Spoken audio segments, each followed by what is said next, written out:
மாவீரன் நேதாஜி சுபாஷ் சந்திர போஸ் அவர்கள். அதைத்தான் நம்முடைய பேரறிஞர் சொன்னார்.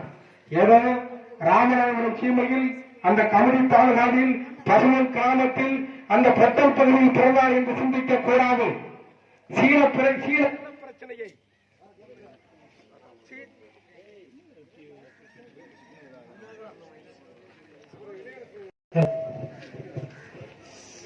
சீன வெள்ள பிரச்சனையை சொன்ன நமது தலைவர், நமது தங்க தலைவர் பசுமன் தேவர் திருமகனார்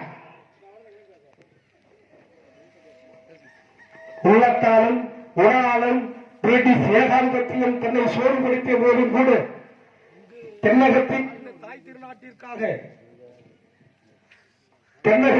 திருநாட்டிற்காக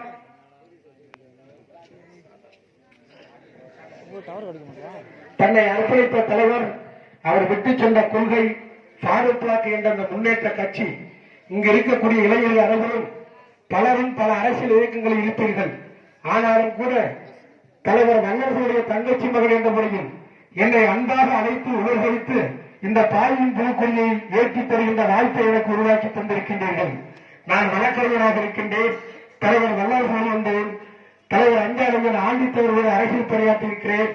தலைவர் ஏஆர் பெருமாள் அவர்களோடு, தலைவர் ஐயன் அவர்களோடு, தலைவர் கந்தசாமி அவர்களோடு, மூத்த தலைவர்களோடு உங்களை போன்ற மனவைகளாக இருக்கின்ற காலத்தில் இருந்து